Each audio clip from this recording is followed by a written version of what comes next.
สวัสดีค่ะทุกคน มาฮอดบ้านแล้วมาถึงบ้านตั้งแต่เมื่อคืนนี่อุ้ยฝนตกแสดตกกว่าพี่น้องเอ้ยตกเบิดคืนเมื่อคืนนี่ก็ได้พ่อใหญ่เพชร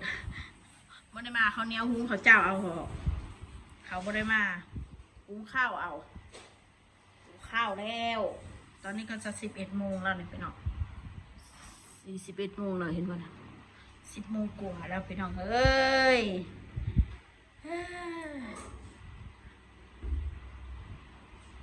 มาหอดเฮือนหอดจานแล้วมาพร้อมกันกับพี่มุกพี่มุกก็ไปส่งเราขึ้นรถบขส.เขากรุงเทพเบิ่งเด้อคอยสิเว้าเรื่องคอมเมนต์เนาะเอาพื้นขอไปหาเฮ็ดบอกไปหาอีหยังเมื่อวานนี่พี่น้องมันว่าคอยสกปรกว่าสันเข้าใจอยู่ดอกว่าเตือนค่ะแต่มองคนอื่นว่าคนอื่นเขาสกปรกนั่นบ่ได้แม่นคนดีปานใดดอกคนไม่มีมารยาทเด้อถ้าจะติดตามเพื่อจะมาปล่อยมาด่านะบ่ต้องมาติดตามบ่มักคนสกปรกก็ไปหาเบิ่งคนสะอาดพุ่นบ่ต้องมาเบิ่งดอกคนสกปรกคนบ่ดีคนเว้าบ่ม่วนนะบ่ต้องมาเบิ่งเขาไปหลอกหาเฮ็ดบ่แม่นเขาสิไปหมุนป่าภาษาหาเฮ็ดอยู่แคมป์หนทางต้นมะม่วงอยู่แถวต้นมะม่วงบ่ได้ไปหมุนป่าหมุนดงบ่ได้ไปหมุดขี่โคลนนะจังสิว่าเขาสกปรก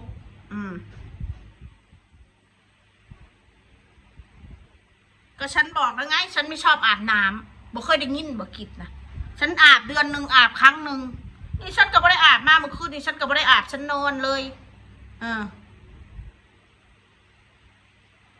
ว้าวคือว่าโตนี่งามให้ขึ้นนี่ว่าใส่หมูนี่โอ้ยเป็นกองแต๊กอีพวกหมานี่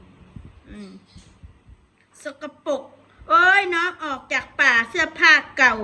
ขึ้นที่นอนว่าสัน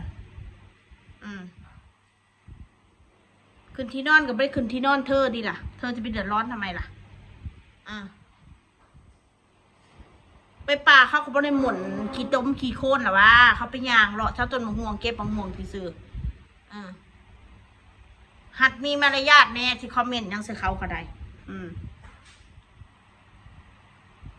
ไม่จกกระปกแต่เดินเข้าป่าควรเปลี่ยนชุดก่อนจึงขึ้นเตียงเหงื่อเลอะเข้าป่าใบไม้ใบหญ้าโดนเสื้อขึ้นที่นอนติดที่นอนจ้าพี่เอาข่อยล่มนอนในเตียงนอนฮะดิของซ้ำนั่นก็เอามาเว้าของมูเป็นตาเว้าก็ได้เมื่อวานก็สุดหาเห็ดจนค่ำวันนี้ชิวๆว่าสัน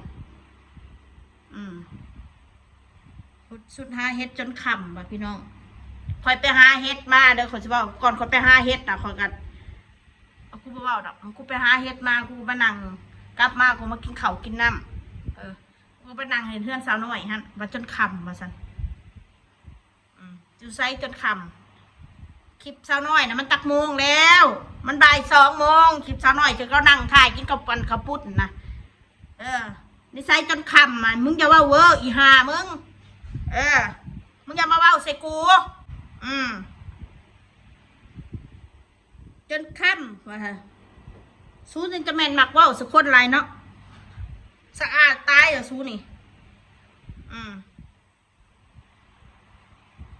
เม้นจังสั้นกุ้ยจังสี่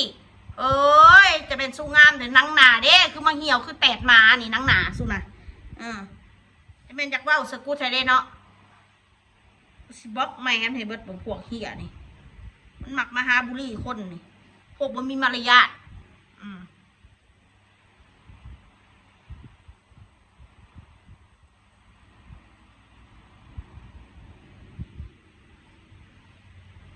สกปรกยังงั้นสกปรกคำว่าใส่คำว่าสกปรกมันก็บ่ให้เกียรติกันแล้ว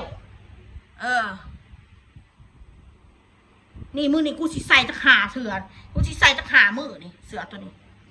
ให้เฮ็ดให้สู้เว้านี่มักเว้าหลาย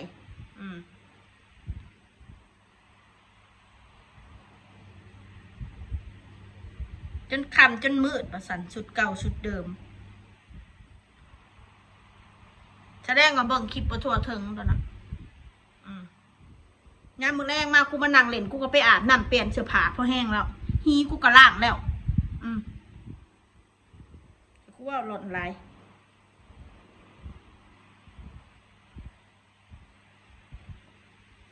ถ้าสู้สะอาดไรสู้หลับบ่ได้ความสกปรกโสโครกของกูสู้ก็อย่ามาเบิ่งถ้าสู้เบิ่งแล้วมันพิษหูพิษหน่วยตาสู้นั่นสู้ก็อย่าเบิ่งสู้ก็ไปหาเบิ่งผู้สะอาดสะอ้างผู้นะเบิ่งดาราผู้นักร้องผู้เขาแต่งโตมา10 สุดปุ่นสู้อย่ามาเบิ่งคนเน่าๆแบบกูนี่ฮะถ้าสู้ผู้ลากมากดีแล้วก็ได้ว่าจะใส่กูนี่บ่ว่าคนในโลกวันนี้คนก็เห็ดคิดในโลกไปนี่ฮะสกปรกกับกู100 เท่าก็เยอะแยะสู้คือบ่ไปเว้าแน่ผู้เขาบ่อาบน้ำนะเขาอยู่ในป่ากินในดินกินกลางทรายนั่นเขาอยู่ในไรซะสู้คือบ่เว้าแน่สู้เขาไปนอนอยู่ในป่าเขาทูอยู่บ่แขวนั่นกูถามสู้แน่เป้าเปียกอีเป้าเปียกก็นำแบนพอมึงสีกับกูน้องกับเปียกอะไรกูจะเอาไปท่าสนาแม่มึงอยู่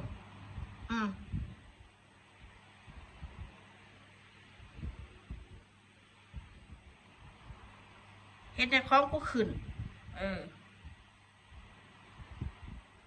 แต่ละมือนี่ฮะจะคำปล่อยคำด่าฮะจะว่าเสมุง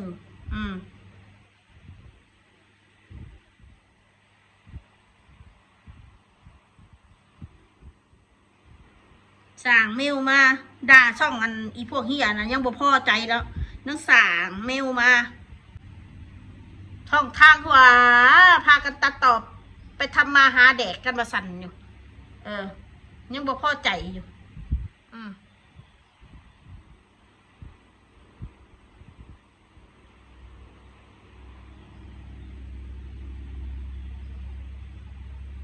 แทนที่คนเฮาน้องกันเขาไปเล่นน้ำกันเนาะควรสิดีใจFC เขาไปเล่นน้ำควรสิดีใจกลับกลายไปเบ้าเรื่องลบๆเสียหายให้เขาเสียหายทั้งที่เขาไม่ได้เดือดร้อนหัวสู้นะขนาดบ่มีคนโอนเงินให้แดกกันนะสู้ยังยากปัจจุบันนี่บ่มีคนโอนเงินให้พวกกูแดกแล้วสู้ยังยากกูสิบอกว่าให้เด้อความคิดสู้นะถ้าเห็นคนอื่นย่านคนอื่นได้ดีกว่าเจ้าของนะกูสิบอกไปเลยนะสู้ย่านแบบใดมันก็สิเข่าโตสู้แบบนั้นแหละสู้ขึ้นแนวบดีกับคนอื่นความบดีนะมันก็สิเข่าโตสู้บัดเลยกูสิบอกว่าให้สู้ย่านคนอื่นมีเงินสู้ก็สิบ่มีเงินสู้ย่านคือกูนี่แหละรถหลายคันเดี๋ยวก็บ่มีปัญญาผ่อนเดี๋ยวเขาก็ยึดสู้ก็มีรถเดี๋ยวสู้ก็ถูกยึดคือกันบ่ได้มีแต่ว่าอีมีเงินดอกมาด่ากูนะอีขี้ทุกข์คือกูนะก็เยอะแยะอันมาด่ากูนะสู้บ่ได้ร่ำได้รวยดอกชีวิตสู้นั่นไปใส่บ่ได้อยู่แต่ในกรอบ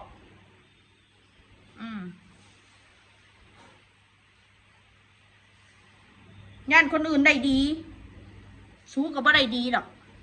เกิดเป็นมนุษย์นะมันต้องเอื้อเพื่อแผ่เห็นเขามีความเห็นเขามีแนวเขาได้ดีกับคนยินดีกับคนมันสิไปเว้าใส่เขาเห็นเขามีครอบครัวที่อบอุ่นกับคนยินดีนำตัดต่อไปหาแดกก็ยังบ่พอใจอยู่เนาะสูนี่โอ้ย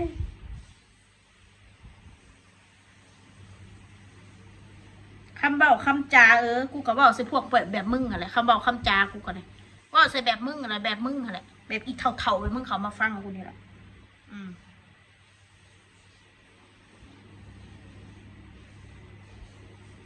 ดูสภาพคนดูถูกการศึกษาคนอื่นนั่นตัวเองมีเหรอเรียนจบอะไรมาพอดีผมถามข่อยเรียนจบอะไรมารู้เหรอว่าคนอื่นเขามีมีอย่างก็มีภูมิฐานดิมีภูมินี่อย่างของมันปะหลังจากอะไรยานั่นมันมากสภาพก็ไม่น่า ไม่น่าอย่าง นั่นน่ะ เพื่อแจกยามันหน้า มานั่งมันหน้าเข้ามาเข้ามาให้เธอ ฝากถึง FC น้องเธอปุราพี่น้องพี่เกี่ยวอะไรกับเขาคะพี่เกี่ยวอะไรคะอย่ามาหมั่นให้มาก พอมาอย่ามันหมั่นให้มาก สภาพก็ไม่น่ามันนะใครแจกยามันหน้าให้เธอกูเด้ไม่ต้องมาฝากถึงดอกกูไม่รับฝากอยากฝากก็ไปฝากเองไม่สนใจถึงคนอื่นเขาไม่มีการศึกษาเหมือนมึงแต่เขาก็ไม่ได้มาพูดแบบมึงกูสิบอกไปหายซะเด้อกูนี่บ่มีการศึกษาดอกเต็มร้อยเลยกูนี่กูยอมรับเลยว่ากูไม่มีการศึกษาแต่กูบ่ได้ไปหาสารแหน่เสือกเรื่องสะบั้นไปหาเว้าให้คนอื่นสิมีแดกหรือบ่มีแดกกูก็บ่ยุ่งบ่เป็นชีวิตกูตื่นมากูเอาแต่ชีวิตครอบครัวกูพอกูบ่ไปเสือกเรื่องชาวบ้านกูก็สิยุ่งเฉพาะพวกมึงที่มักเสือกเรื่องของกูนี่แหละสู้เข้าใจบ่หรือว่าบ่เข้าใจกูถามเนี่ยอีพวกซัวนะมันซัวการศึกษาไม่ได้ช่วยอะไรการศึกษาเอามาแบบชั่วๆพวกมึงนั่นคนดีๆเขามาเล่นน้ำกับไปเว้าให้เขาเขาไปนั่งมันหนาใส่มึงบ่เฮิงบ่อิจฉามึงไปบอกเองมึงจะมาฝากบอกทำไมตรงนี้ล่ะจำนี่แหละ